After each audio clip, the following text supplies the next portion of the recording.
They create money out of nothing. What a scam. They have so much money, they don't care about money. All they care about is power. All they care about is being able to control the political situation so it goes their way. After a man has far more money than he possibly can spend for pleasures, what is left to excite him? For those with the ruling class mentality, the answer is power, raw power over other human beings. Money can buy such power only to a point. Beyond that, politics is the sport, and world politics is the ultimate game.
On the outskirts of the national capital today, black limousines with darkened windows converged on a hotel where private security guards imposed ironclad control.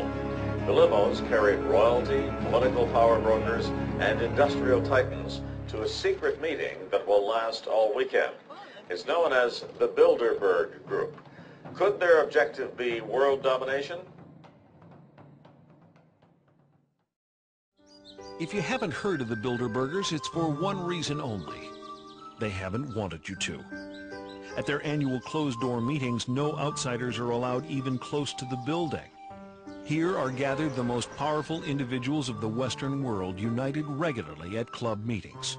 Yet nothing is reported by the New York Times, the Washington Post, or the LA Times. What really fascinates me is the complete blackout in the American press. For more than 20 years, I've gone down to the press club every day. I check the wires in their library, mingle with other paper boys, and I asked them the question many times, why, when if 120 film stars or 120 NFL football players met behind locked and guarded doors at a remote location for 3 days, you'd try very hard to penetrate and find out what those movie stars or football players are doing. Well, I have no curiosity at all when 120 of the world's most powerful financial leaders and political leaders meet for 3 days in a remote location behind armed guards in a complete blackout. Well, no curiosity. The people who call conspiracy theorists are not the conspiracy theorists themselves. We're talking about facts here. The Bilderberg Group does exist. The Federal Reserve does exist. The people who are members of the Bilderberg Group are also the people who do control the Federal Reserve. These are all facts.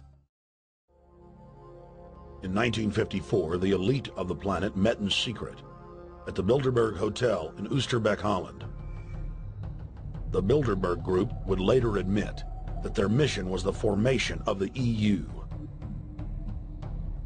Once the EU was established, under the guise of trade deals, a North American Union and Asian Union would be formed.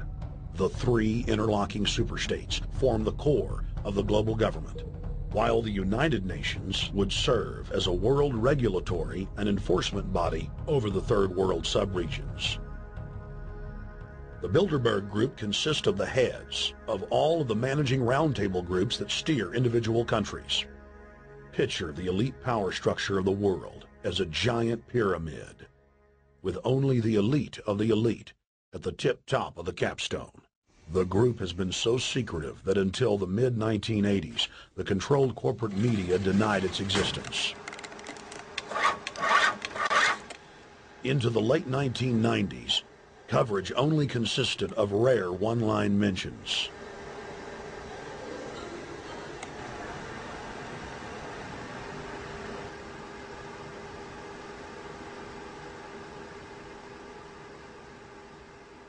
With the rise of the alternative media, their stranglehold on information has begun to slip.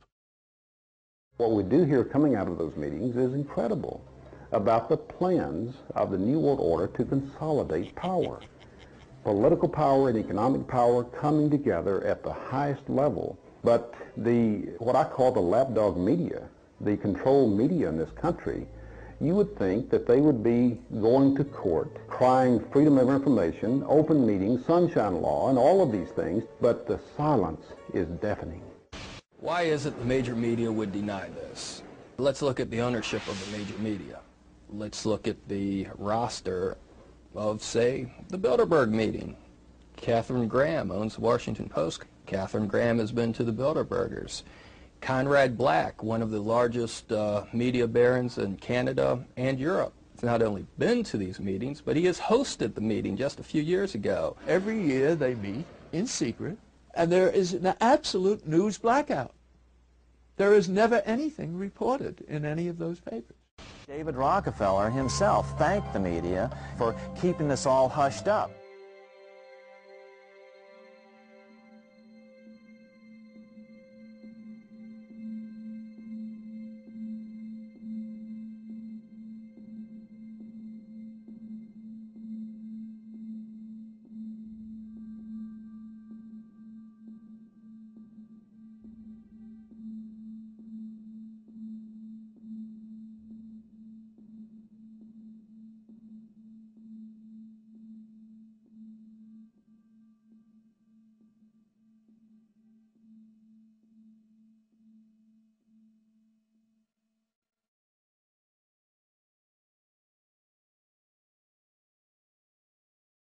First heard about Bilderberg in 1975, and I said, I don't believe it. That's not possible. Who in hell's Bilderberg? I spent 20 happy years with metropolitan newspapers. All the wires are clicking at my ear. That could not happen without me knowing about it. And the thing that first impressed me most was columns in 1957 by the late, great Westbrook Pegler, widely syndicated columnist. He wrote 2 lengthy columns about how approximately 100 leaders of international finance, heads of state, high public officials were meeting behind armed guards and closed doors on Jekyll Island, sealed off. What are these powerful internationalists doing? And why is it so secret? Why does it have armed guards outside? Why is it sealed off? The newspapers totally ignore it. Not a word. Total blackout in the United States. Since then, I've never stopped pursuing Bilderberg, the whole international gangster organization, led by Rockefellers and Rothschilds, as they manipulate the world for their own selfish interest. About 10 have come in. They've been coming in slowly in typically big black cars with what appears to be bulletproof glass, and we've got a few pictures of some of the people. We're being kept well back from the building by an awful lot of security people, but you know, there'll be more security as this thing develops. Again, just a reminder to stay off the front, okay? I am. This is the line. We checked with the city. Oh yeah, there's one right there. Hi. Hey, we're not your property. We're not your slaves. We're going to defeat the New World Order. The New World Order is going to be defeated. You realize that? I'm glad you do. Always does throughout history. Now, I think what is very difficult for most people to understand is how such a small group of 125 men and a few women control a population base of 6 billion people. Actually, it's much easier than you think. These people work on what I call systemic methodology, meaning that you take a pie, just imagine you take an apple pie and you slice this apple